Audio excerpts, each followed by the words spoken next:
आज अडियाला जेल में अलकादर ट्रस्ट के हेयरिंग के लिए आए हुए थे। खान साहब से भी मुलाकात हुई है। आप लोगों को पता है ये 7वां गवाह है जिस पे क्रॉस एग्ज़ामिनेशन इस वक्त शुरू है। अलकादर ट्रस्ट अपनी नूयत का पहला केस है जो साबित करता है कि पॉलिटिकल विक्टिमाइजेशन किस हद तक जाती है। एक ट्रस्ट जिसमें ट्रस्टी का ज़ाती कोई बेनिफिट नहीं होता, और ये इस किस्म का ट्रस्ट था।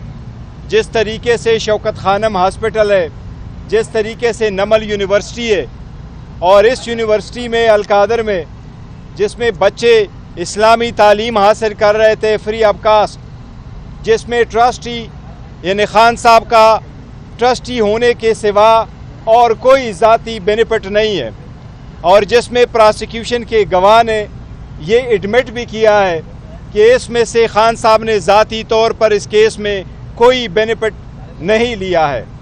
इस किस्म के केस हमारे चल रहे हैं। कई घंटे हमें लगते हैं कोर्ट में इंटर होने से। आज ऑलमोस्ट 1.5 किलोमीटर हमें पैदल जाना पड़ा। हमारी गाड़ियों की भी इजाज़त नहीं दी गई, और इसके बाद हाई कोर्ट भी जा रहे हैं।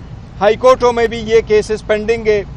दूसरी तरफ आपने हसन और हुसैन को देखा जो ऑलमोस्ट 7 साल बाद पाकिस्तान आए, जिनके खिलाफ सुप्रीम कोर्ट की फाइंडिंग है, जिसके खिलाफ जॉइंट इन्वेस्टिगेशन टीम की रिपोर्ट से जिनके खिलाफ रेफरेंसेस पेंडिंग थे, वो अपने एब्सकॉन्शन आने के लिए कोर्ट ने इजाज़त भी दे दी।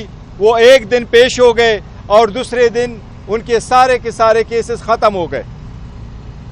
ये वो केसेस थे जो कई आशरे पे चलने वाले थे, जिनमें उनके सबूतों की भी ज़रूरत नहीं है, क्योंकि वो एडमिट कर चुके थे उन घर में रहना, और ये एडमिट कर चुके थे कि उन्होंने उसका हिसाब नहीं दिया था कि इसके ख़रीदने के लिए पैसा कहाँ से आया और ये मलकियत किसकी थी।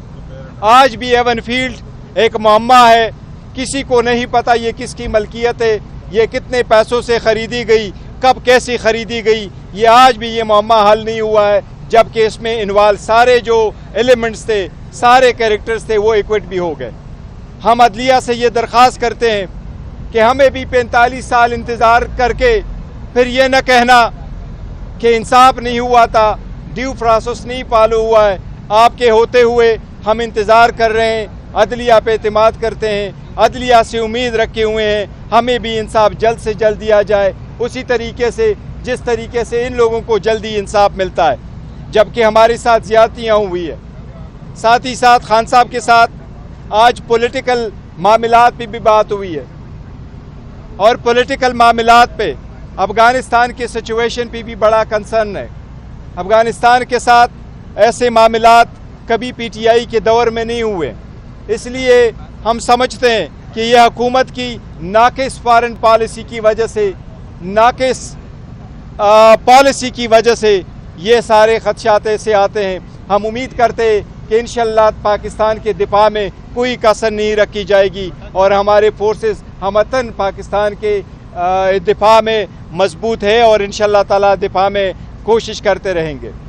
साथ ही पॉलिटिकल मामलात पे खान साहब से डिस्कस हुआ है। आज यूनानिमसली खान साहब ने डायरेक्शन दी है और खान साहब ने अप्रूव किया है। इंशाअल्लाह ताला नेशनल असम्बली के पब्लिक अकाउंट्स कमेटी के लिए हमारे चेयरमैन की तरफ मरवत साहब इंशाअल्लाह हमारे उम्मीदवार होंगे। हम बाज़ाबिता तौर पर स्पीकर को कल लेटर लिखेंगे इंशाअल्लाह ताला कि ये नामिनेशन पाकिस्तान तहरीक इंसाफ के बे कैंडिडेट सुन्नी इत्तेहाद काउंसिल की राइट है, वही मेजर अपोजिशन पार्टी है, और हम कल मुतालबा करेंगे कि यह पोजीशन जो है वो हमें दी जाए। गौर साहब, इस वक्त जो सबसे बड़ा कन्फ्यूजन क्रिएट हुआ है वो आपकी जो PTI की वकला की आदत है और सियासी की आदत है। इमरान खान साहब ने IMF के सामने जो एहतजाज हुआ उसको कंडेम नहीं किया, आपने कंडेम भी किया, आपने लाताल्लुकी का इजहार किया। मरवत साहब ने कहा जी KP में जो PTI की हुकूमत थी उसमें बड़ी करप्शन हुई है, उस पर क्या कहेंगे? दूसरा ये बताएगा जो आपकी खसूसी निशस्तों का मामला इस वक्त चल रहा है उस हवाले से क्या अपडेट है? जहाँ तक आपने IMF के लेटरों का जिक्र किया, लेटर हमने ज़रूर लिखे थे, उनको याद दहानी करवाई थी।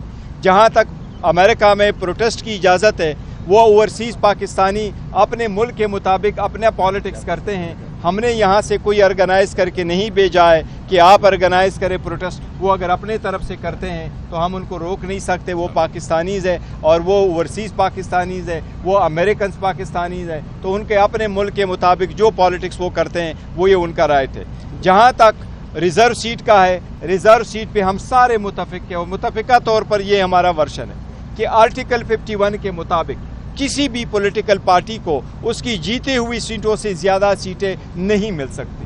ये प्रोपोर्शनेट के कानून के ख़िलाफ़ है कि अगर आप वो सीटें लेके हमसे लेकर के उन पार्टीज़ को देके KPK की मिसाल ले ले, KPK में 17 सीटें जीत चुकी थी 3 पॉलिटिकल पार्टीज़, आपने उनको 27 और सीटें दे दी उन पार्टी को जो 17 सीटें इज्तिमाई तौर पर जीत चुकी हैं। इसलिए ये तो लॉजिक भी नहीं मानता, ये कानून और आईन की भी खिलाफ वर्जी है। हम समझते हैं इंशाअल्लाह ताला अदलिया इस पे फैसला देगी, सुप्रीम कोर्ट इसका हल निकालेगी, ये हमारा राइट है और हमें मिलना चाहिए। अगर पाकिस्तान तहरीक इंसाफ की वोमेन की रिप्रेजेंटेशन वहाँ नहीं होगी तो हम समझते हैं ईमान कंप्लीट नहीं है, असम्बली कंप्लीट नहीं है। Thank you ji.